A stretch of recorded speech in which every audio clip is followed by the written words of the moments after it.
girl pressed her thumb on the line, and the pen left a smear of ink shaped like a small bird. She was 11. The dining room smelled of wet wool and lilies and old wood. Her uncle slid the paper back across the table and said, "That is all, sweetheart. That is the whole thing." A man in a brown suit stamped a red seal beside her shaking name. Outside, 200 acres of black Louisiana dirt waited for whoever owned them now. She did not. For one folded dollar bill, she had given away every fence post, every pecan tree, every grave. The morning before, she had watched dirt fall on her mother. 40 years later, that same girl walked back up the Oak Drive. She was dying. She had only 6 weeks to live. Would you knock? If you are still with me, hit that subscribe button. Her name was Annie Beaumont. She had been a thin child with one good Sunday dress and a habit of holding her own elbow when she was scared. The Beaumont land sat outside a little parish town called St. Rose, 90 minutes north of New Orleans. 200 acres. Pecans on the south slope. Sugar cane on the flat. A cypress chapel her great-grandfather had built with his own hands in 1898. With cypress he had cut himself from the swamp. There was a graveyard behind the chapel, and her family slept in it in a neat row going back 4 generations of Beaumonts. Her mama and daddy died on a Tuesday in October 1985. A logging truck on Highway 61 lost a chain, and the load came down on their pickup. Annie was at school. She was 11 years old. She walked home behind the priest with one shoe untied and did not cry until she saw her father's coffee cup still sitting on the porch rail, half full and gone cold. She picked the cup up and carried it inside and washed it and set it on the drying rack. That was the first thing she did as an orphan. Her father had one living brother. His name was Hollis Beaumont. Hollis was 44 years old, a real estate lawyer in Baton Rouge, married to a thin, pale woman named Cordelia who wore pearls to breakfast. They had one son, a boy named Beau, 15, with bright eyes and a mean little mouth. Hollis drove out to the farm the day of the funeral in a long black car and stood in the back of the chapel with his hands folded and his face arranged for the occasion. After the burial, he took Annie aside in the parlor. He bent down so his face was level with hers. He had her father's chin, but none of her father's softness. He said, "Sweetheart, the law is hard on little girls. Your daddy owed money. The bank will come and take the house and the chapel and your grandparents' headstones." He let that sit for a long minute. Annie did not know what a lien was. She did not know what a probate was. She knew her grandmother was buried under the magnolia tree, and she did not want a stranger driving a tractor over her. Holly said, "I will protect you. I will hold the land in my name until you are 21. Then I will sign it back to you." He said, "All I need is your signature on this little piece of paper." He showed her a pen. The pen was gold. She had never held a gold pen. The little piece of paper was a quitclaim deed. It transferred every acre, every mineral right, every standing structure, every standing tree to Hollis Beaumont for the consideration of $1 United States dollar. He laid the dollar on the table beside the pen. It was crisp. He had pressed it under a book the night before. Annie signed. The notary, a man named Mr. Pelfrey, who owed Hollis money for a gambling debt nobody talked about, stamped it and dated it and put it in a leather folder. The folder went into Hollis's car. The car drove away down the long Oak Drive. 3 days later, a social worker came and took Annie to live with her mother's cousin in Lafayette. The cousin was kind in a tired way. There were 4 other children in the small house. Annie slept on a fold-out couch in the laundry room for the next 7 years. Holly sent a Christmas card every December with a $20 bill folded inside. He never called her on the phone. He never came to a school play. He never asked if she was well or fed or warm. When Annie turned 21, she wrote him a careful letter. She asked gently about the farm. He wrote back on heavy cream paper. He said, "Sweetheart, the farm is gone. The bank took most of it. The chapel fell down in a storm. There is nothing to come home to." He sent a check for $2,000 and called it her inheritance. Annie cashed the check. She used it to finish a nursing certificate at the community college. She moved to Houston. She worked nights in a cardiac ward for 29 years. She never married. She kept her mother's wedding ring on a chain under her uniform. She never went back to St. Rose. She believed her uncle. Why would she not? He was the only blood family she had left in the world. The lump in her left breast appeared on a Tuesday in January 2026. She found it in the shower with the same hand that had taken 1,000 pulses. She knew the second she felt it what it was. A nurse always knows. By March, the doctors used the word stage 4 and stopped meeting her eyes. By April, they told her 6 to 8 weeks, maybe less. They offered her a clinical trial in Memphis. She said no, thank you. She had something else to do. She sold her little condo in Houston for cash. She gave most of the money to a nurse on her old floor whose son needed a kidney. She kept enough for a rental car and a motel and a lawyer. She drove east on Interstate 10 with a small green suitcase on the passenger seat. Inside the suitcase was a manila folder. Inside the folder was a photocopy of the 1985 quitclaim deed, yellowed at the edges. She had gotten it from the parish clerk's office 2 weeks earlier, by mail, for $9.50. The clerk had not known who she was. The clerk had been a teenager when Annie had signed the original. She had read the deed 40 times in the motel rooms on the way. She was a nurse, not a lawyer, but she could read. There were 3 things on that paper that her uncle had not counted on her ever finding. 3 things she found by herself, with a yellow highlighter and a borrowed law book, in a motel in Beaumont, Texas, on a rainy night in March. The first was a clause on page 3. It said the grantor, meaning Annie, retained all subsurface mineral rights in perpetuity. Hollis had used a standard farm transfer template from his Baton Rouge office. He had forgotten to strike that clause. Or he had not cared. In 1985, there was no oil under St. Rose. There was just dirt and pecan trees and rain. Nobody thought about minerals. Nobody ever did. Until somebody did. Until a survey crew came through in 2013 and dropped a test rig and hit a pocket that ran 4 miles long under the south field. The second was a notarized letter folded inside the deed. The letter was in her father's handwriting, dated 2 weeks before he died. It instructed any future executor that Hollis Beaumont was not, under any circumstance, to be granted guardianship of his daughter or stewardship of the family land. Her father had known something. He had known his brother. The letter named 2 specific incidents, one from 1972 and one from 1981, that Annie did not yet understand but that a federal judge would. The letter had been filed with the deed as an attachment. Hollis had never opened the envelope behind it. Mr. Pelfrey, the drunk notary, had stapled it in and forgotten it. It had been sitting in the parish records for 40 years, waiting. The third was the date. The deed was stamped October 24, 1985. Her parents had been buried on October 23. Louisiana law in 1985 required a minimum 30-day waiting period before any minor heir could sign over inherited property, even with a guardian present. Hollis had moved too fast. He had moved with the speed of a man who knew the rules and did not care, because no child would ever check. The whole thing was void on its face. It had been void for 40 years. Every barrel pumped, every check cashed, every fence rebuilt. Void. Annie pulled into St. Rose at 4 in the afternoon on a Thursday in late April. The town had a new gas station and a Dollar General.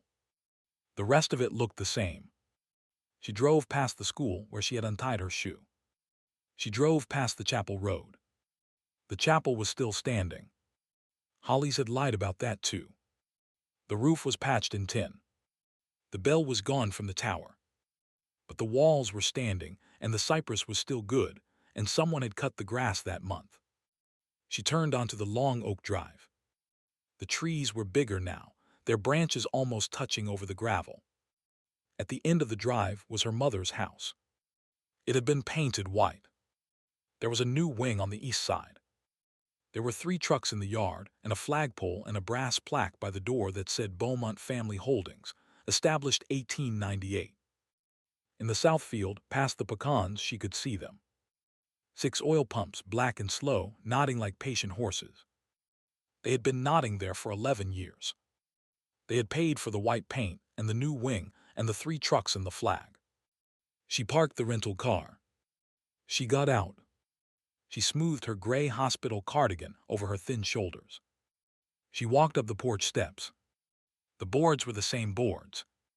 She remembered the soft place by the third post where her father used to set his coffee. It was still soft. Her hand went to it without thinking. Her body remembered before her mind did. She raised her hand to knock. Then she did not. She lowered her hand and just stood there for a long minute in the warm afternoon. A mockingbird sang in the magnolia. Somewhere a dog barked once and stopped.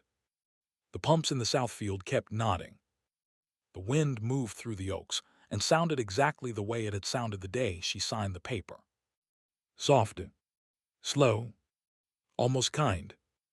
Annie closed her eyes. She felt, for the first time in 40 years, like she was home. She felt at peace. She felt the trip was over, and she had not even had to fight. The peace was so deep it was almost frightening. She thought, maybe I will just sit on this porch a while. Maybe that is all I came for. Maybe she would not knock. Maybe she would set the suitcase down by the door and turn around and drive away, and let the dead sleep, and let the living drink their bourbon and call the whole thing even. She had been a nurse a long time.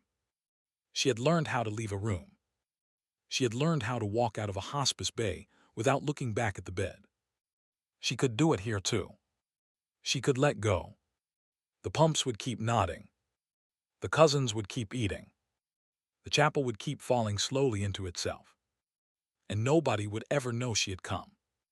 The peace of that was an ocean. She breathed it in. She closed her eyes. Then the front door opened on its own. The man in the doorway was holding a tumbler of bourbon and a phone. He was about 50, soft in the middle, with bright eyes and a mean little mouth that did not look mean anymore so much as tired. He looked at Annie and frowned the polite frown of a man being interrupted on a Thursday afternoon by a stranger he did not have time for. Behind him, somewhere in the house, a dishwasher hummed. He said, "Can I help you, ma'am?" Annie said, "Are you Beau?" The frown deepened. He said, "I am Mr. Beaumont." "Who is asking?" She said, "I am Annie." "Your cousin." The tumbler stopped halfway to his mouth. The ice clinked once. Beau Beaumont had not heard that name spoken aloud in his own house in 20 years. He had not heard it from his father in 30. He had been told, gently and often, that Annie was a sad story, a girl who had drifted off into addiction in Texas and silence. He had been told, more than once, that she was probably dead. He looked at this thin gray woman standing on his porch in a hospital cardigan and saw, very clearly, his Aunt Margaret's eyes looking back at him. The same shape, the same set, the same exact tired green. He said, "I think you should come inside." She came inside. He led her through a foyer she remembered as a sewing room. The wallpaper was new. The floors were new. The smell was new, cigars and lemon polish. But the staircase was the same staircase, and the long crack in the ceiling above the landing was the same crack. She had counted that crack as a child when she could not sleep.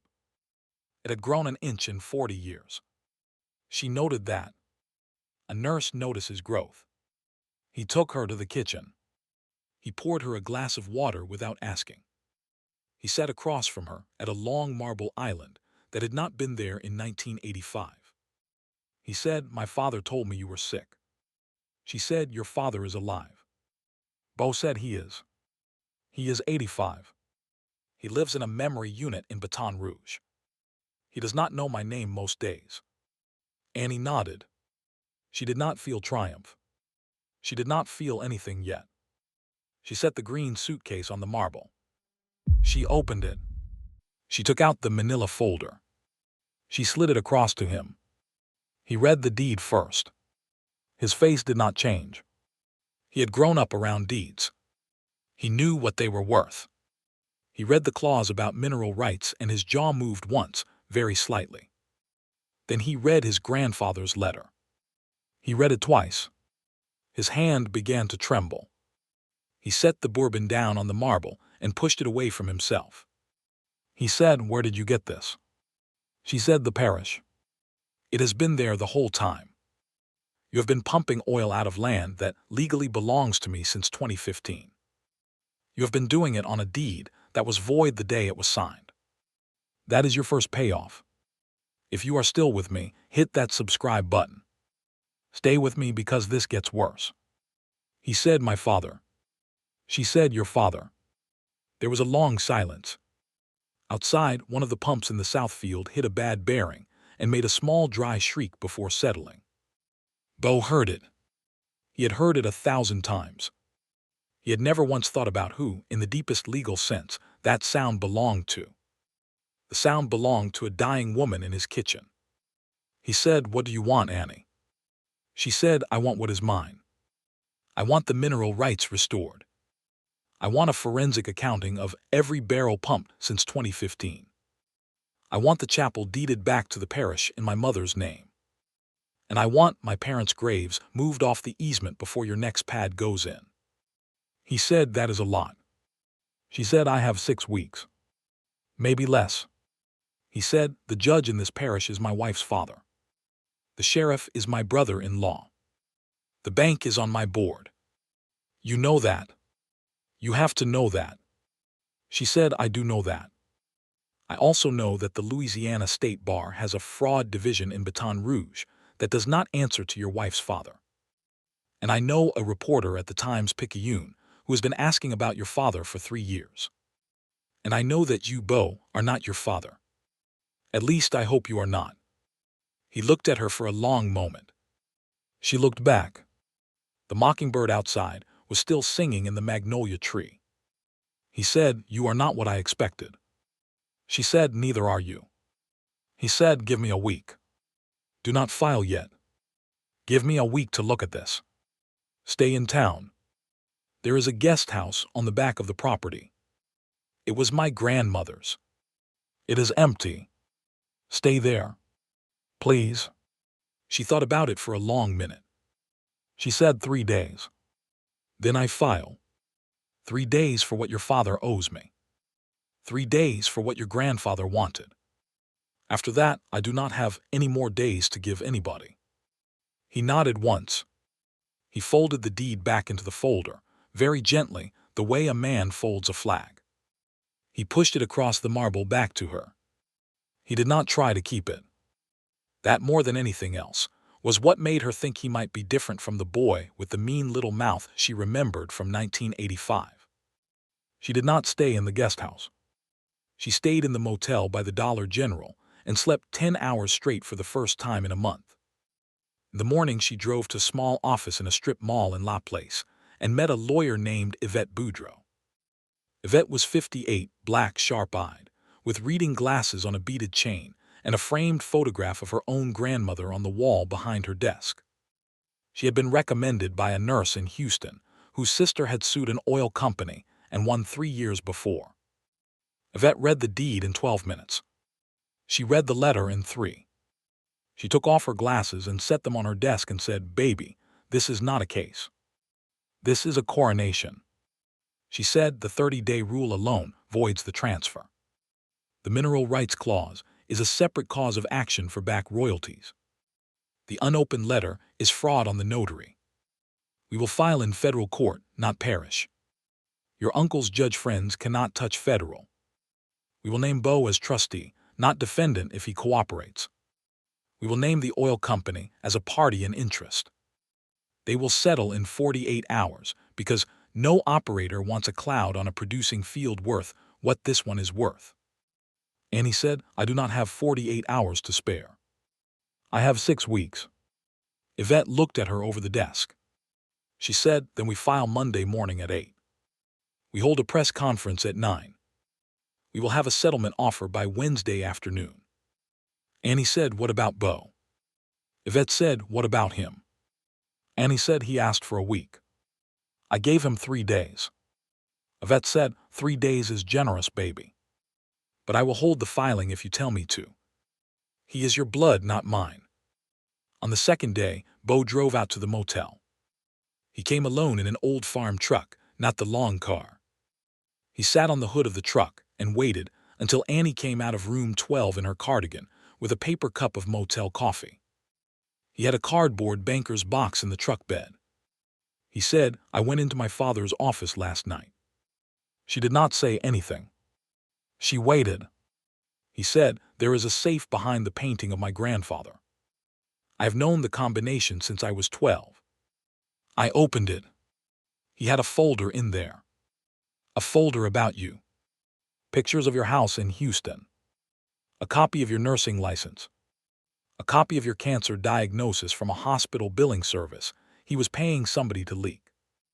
He has known you were sick since February. He said there were also 3 other folders. 3 other quitclaim deeds. From 3 other widows. From between 1979 and 1991. Different parishes. Same template. Same notary. I do not think you were the first, Annie. I think you were the 4th. She sat down on the curb. She put her face in her hands. Not for herself. For 3 women she had never met. She said, give me their names.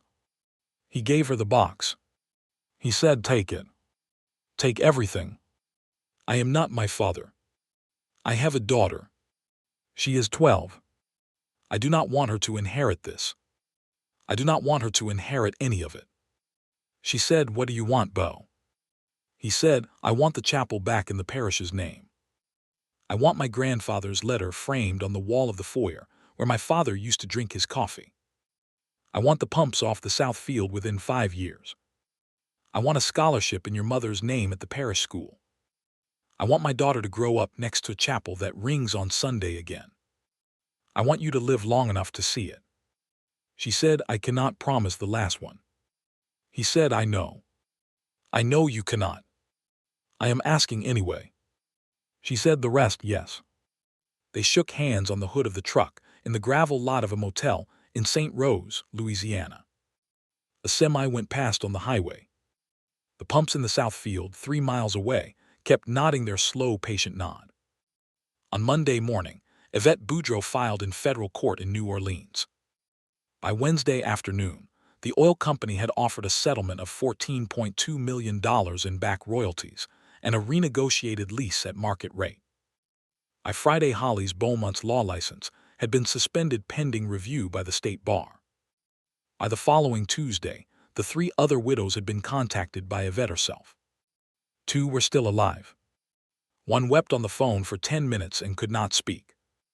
Annie did not see any of the money. She signed it on the day it cleared into 4 equal trusts. 1 for the 2 surviving widows. 1 for the heirs of the 3rd. 1 for the parish school. The last one for the chapel restoration and the relocation of every Beaumont grave to higher ground, away from the oil pad, with proper headstones for the ones whose markers had cracked. She kept exactly $1. A crisp 1985 bill she had carried in her wallet since 1985. She had kept it folded inside the photograph of her mother she carried in her purse. She put it on the kitchen counter at her mother's house. Beau framed it in dark walnut. He hung it in the foyer where his father had hung a portrait of himself. Underneath he had a small brass plate engraved by an old jeweler in New Orleans. It said the consideration for 200 acres of Beaumont land, paid October 24, 1985, returned April 30, 2026. Annie lived 6 more weeks. She lived them in the guest house after all. Beau had the cleaning lady air it out and put fresh linens on the 4-poster bed that had been her grandmother's. The window looked out on the magnolia and the chapel roof, and a slice of the south field where, true to his word, 2 of the 6 pumps had already been capped and crated and hauled off on flatbed trucks while she watched from the porch. She did not work. She did not write a book. She did not give an interview, though 3 networks asked twice. She sat on the porch of the guest house in the mornings with a cup of weak coffee and watched the light come up over the pecan trees. In the afternoons, her cousin's 12-year-old daughter, a thin, serious girl named Margaret after Annie's mother, would come down from the big house and read to her. They read Little Women. They got to the part where Bate gets sick. Annie laughed at that, and the girl did not understand why, and Annie did not explain. On the third Sunday, a service was held in the Cypress Chapel for the first time in 31 years. The roof had been patched. The pews had been waxed by hand by 3 women from the parish guild. The bell, which had been silent since 1992, had been rehung by a man from Mobile who had driven up at his own cost when he heard the story on the radio. The whole parish came. People Annie did not remembered her. An old woman in a flowered dress hugged her in the doorway and said, "Child, your mama would be so proud." Annie said, "Thank you, ma'am." She did not cry until she got back to the guest house. The 2 living widows came. Their names were Adele and Loretta. They were 79 and 81. They sat on either side of Annie in the front pew and held her hands through the whole service.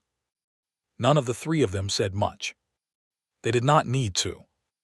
They had all signed the same kind of paper in the same kind of week of their lives. They had all believed the same kind of man.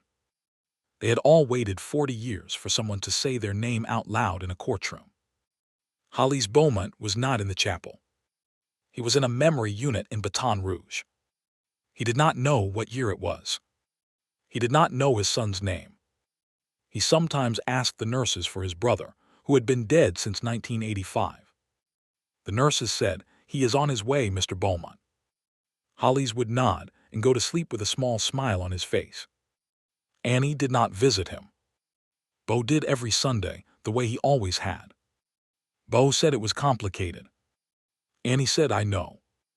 I would not ask you to stop." In the last week of May, Annie stopped being able to walk to the porch. Beau moved a hospice bed into the guesthouse parlor, by the window, so she could still see the magnolia.